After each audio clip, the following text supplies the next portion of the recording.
if we coming from London to Jeddah with intention to go Medina, first can we travel without ihram? مدینہ جانے کے لیے تو آپ کو کوئی مسئلہ نہیں. ہاں بالکل آپ پھر احرام نہ باندھیں. جب آپ پہلے مدینہ شریف جائیں گے تو پھر آپ کو احرام باندھنے کی ضرورت نہیں ہے.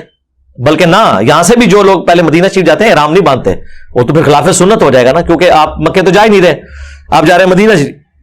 مدینہ شریف سے جیسے ہی آپ باہر نکلیں گے تو ایک جگہ ہے جسے بیر علی کہتے ہیں, وہاں پہ بہت بڑی مسجد بنی ہوئی ہے, غسل خانے بنے ہوئے ہیں. احرام کسی کے پاس نہ ہو, احرام بک بھی رہے ہوتے ہیں. کمپلسری ہے جتنی بھی گاڑیاں مدینے سے مکے آتی ہیں نا, روڈ لائنرز, وہ لازمن وہاں پر رکتی ہیں.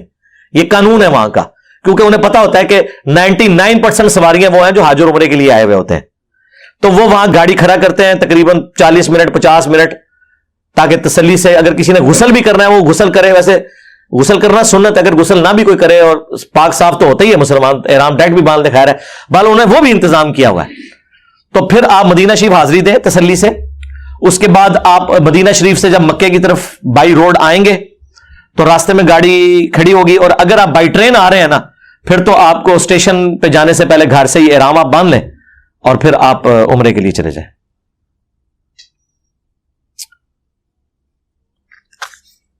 اس کے اوپر میری آپ تفصیلی ویڈیو بھی حج اور عمرے کے طریقے پہ دیکھ لیجئے گا. میں نے 20 سٹیپس کے اندر پورا عمرے کا طریقہ بتایا ہے. نماز جو روزانہ 5 دفعہ پڑھنی ہوتی ہے وہ غلط پڑھ رہے ہوتے ہیں, اور جو کام پہلے کبھی کیا ہی نہیں ہوا اور وہ سمجھتے ہیں خود بخود ٹھیک ہو جائے گا, اس کو بھی سیکھنا پڑے گا. وہ پورے سٹیپس ہیں جس کے مطابق آپ نے سیکھنا ہے, اس طرح نہیں ہے. تو عمرے کا طریقہ آپ لکھیں یوٹیوب پہ, ساتھ میرا نام لکھیں. جتنے لوگ بھی مجھے آج عمرے کے حوالے سے آتے ہیں, ہم جا رہے ہیں, تو میں ان کو کہتا ہوں بھائی ضائع کر لو گے اپنا پیسہ بھی, تمہیں کچھ نہیں پتا ہوگا, وہاں بھی تمہیں کسی نے کوئی صحیح بات نہیں بتانی, یہ ویڈیو دیکھ لو, ایک ایک چیز میں نے اس میں بتائی بھی ہے. کتابوں میں بھی کچھ چیزیں ٹھیک مل جاتی ہیں, کچھ کمزوری ہوتی ہیں. پھر پریکٹیکل تو کسی نے بھی نہیں بتایا ہوتا,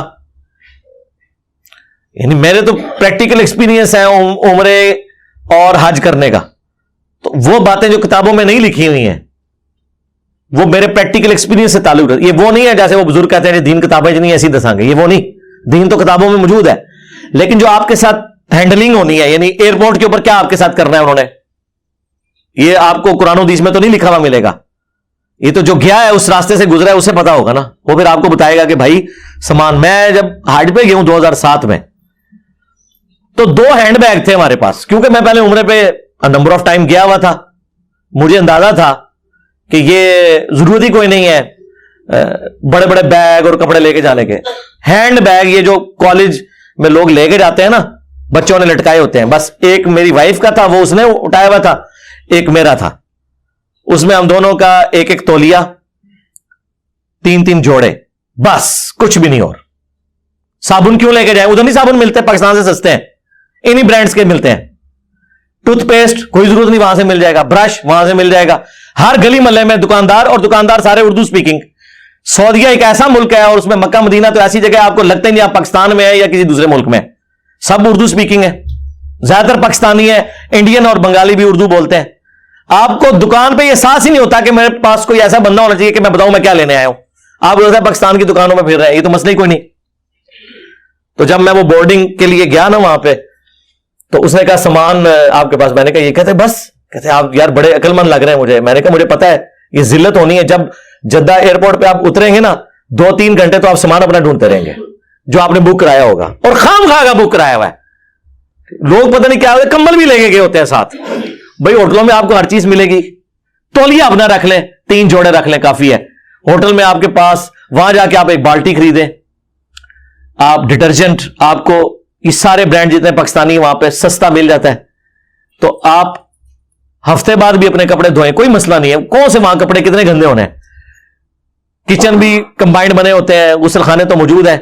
آرام سے ایک بالٹی خریدیں اور کپڑے اپنے آپ 3 جوڑے ہوں تو آپ کو, میں تو خیر اتنا یعنی جوڑے بدلنے کے بارے میں یقین نہیں ہوں, وہاں تو ویسے ہی صفائی والا سارا اہتمام ہوتا ہے, مسجدیں بھی صاف ہیں, تو اگر ضرورت بھی پڑ جائے تو دھو لیں, کوئی اتنا ایشو نہیں ہوتا, بجائے یہاں سے 10 جوڑے لے کے جانے کے.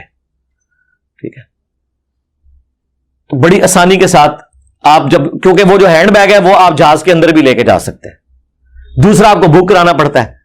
تو جب آپ جدہ ایئرپورٹ کے اوپر اتریں گے سرکار, آپ تو تسلی سے اتر کے تو وہ کاؤنٹر پہ جا رہے ہوں گے, باقی بیچارے سامان لبدے ہوں گے, 2 گھنٹے کسی کا کوئی چیز غائب ہوگی اور وہ اپنا ٹائم فضول ضائع کر رہے ہوں گے.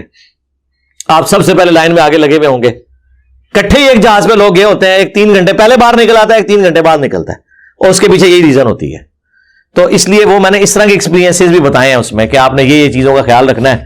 کینچی کوئی نہ لے کے جائیں, کینچی انہوں نے نکلوا لینی ہے, یعنی وہاں کوئی مجھے نہیں کاٹتا کہ آپ نے کینچی یہاں سے لے کے جا رہے ہیں. ریزر بھی کوئی ضرورت نہیں, وہاں مل جائیں گے. ہر چیز آپ کو مل جاتی ہے سستے داموں.